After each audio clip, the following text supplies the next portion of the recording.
It was 6 a.m. in a small, dimly lit apartment. The air was cool, the curtains still drawn. A single ray of sunlight squeezed through a gap, falling across Arman's desk, a desk cluttered with coffee mugs, pencils, and half-finished sketches. Arman sat on the edge of his bed, staring at the floor, letting the alarm beep a little too long. His eyes were open, but his mind was somewhere else. Wandering in the world he wished he lived in, he reached for a sketchbook and flipped through the pages. Designs for buildings, products, and logos that lived only in his imagination. They were bold, colorful, and alive, yet trapped on paper. Narrator. Arman had always dreamed of starting his own design studio, a place where his ideas could breathe, inspire, and create change. But instead, he worked in a dull, windowless office, designing things he didn't believe in for people who didn't care. Every morning he told himself the same thing. Someday, I'll start. He didn't know it yet, but someday was running out. Hours passed. The day ended, the streets quieted, and the world slipped into rest. But Arman sat at his desk, under the warm glow of a lonely desk lamp. Stacks of paper surrounded him, sketches, notes, and half-finished designs.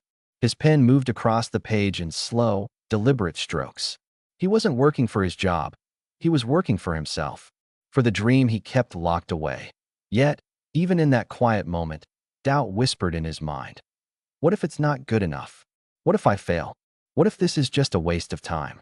He pushed the thoughts aside and kept drawing.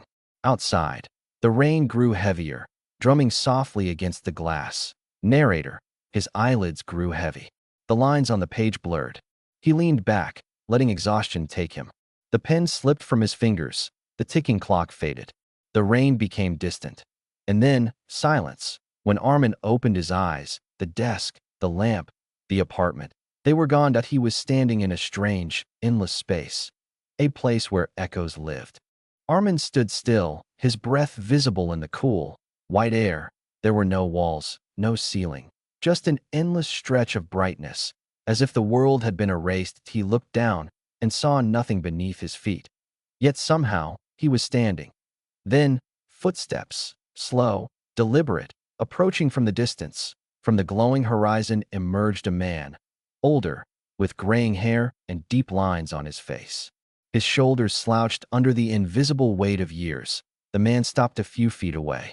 His eyes familiar, too familiar. Older man. I'm you, Arman. 20 years from now. Narrator. The younger Arman froze, unable to speak. Older Arman. I came to warn you about the life you're creating by doing nothing. He reached into his coat and pulled out a sketchbook. Arman's sketchbook. But when he opened it, every page was blank. Older Arman. This is your future, if you keep waiting. The white room seemed to pulse with silence, the echo of those words stretching into infinity. Arman's throat tightened. He wanted to argue, to say it wasn't fair, that he was waiting for the right time, but the older man stepped closer, eyes sharp yet filled with sorrow. Older Arman. You think you're being careful. You think you're avoiding risk. But all you're doing is avoiding life. Narrator. The words cut deep because they were true. Older Arman. You kept saying, someday. But someday never comes. You waited for the perfect moment. And in the end, you waited your whole life. He flipped the blank sketchbook toward the younger Arman. Each empty page felt heavier than stone. Older Arman.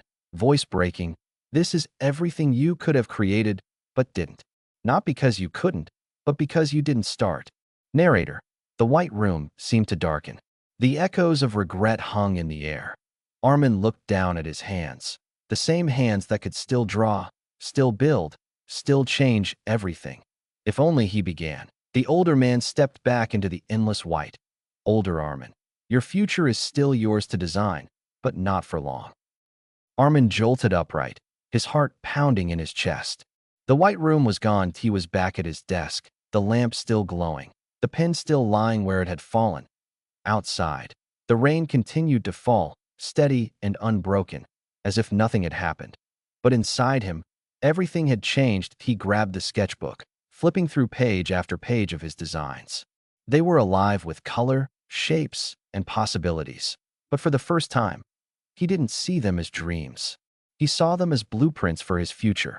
Narrator. The older man's voice echoed in his mind. Your future is still yours to design, but not for long. Arman pulled his chair closer to the desk. The clock read 3:17 a.m. He didn't care. He opened a fresh page and began to draw. Not for someday, but for now. Every stroke of his pen felt different, not just lines on paper, but bricks in the foundation of his destiny. The rain outside softened, as if the world was holding its breath. Narrator. And for the first time in years, Arman wasn't waiting. He was building. By sunrise, Arman's desk was covered in fresh sketches, cleaner, bolder, more purposeful than ever he had made a decision. The waiting was over. The next morning, he walked into his office, the dull, gray cubicle farm that once felt like a cage, carrying his sketchbook like a hidden weapon. Narrator. During lunch break, he sent his first pitch email to a small local cafe that had an outdated logo. He attached his design, hands trembling that he expected silence. Instead, ping, cafe owner, email voiceover, this is exactly what we've been looking for. Can we meet tomorrow? Narrator. That night, Arman barely slept. His mind buzzed with ideas, but the path wasn't suddenly easy. The moment he started, doubts attacked harder than ever. Friends warned him not to risk a stable job. A client rejected his second pitch without explanation. Still, Arman remembered the older man's blank sketchbook, the silent proof of a life not lived. Every no was better than that. Narrator. With each small win and each painful setback, he took another step forward. Later, the small apartment looked different.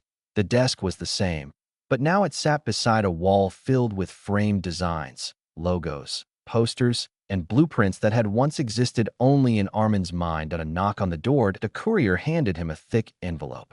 Inside was a contract. His design studio had been chosen to lead the branding for a national project. Narrator.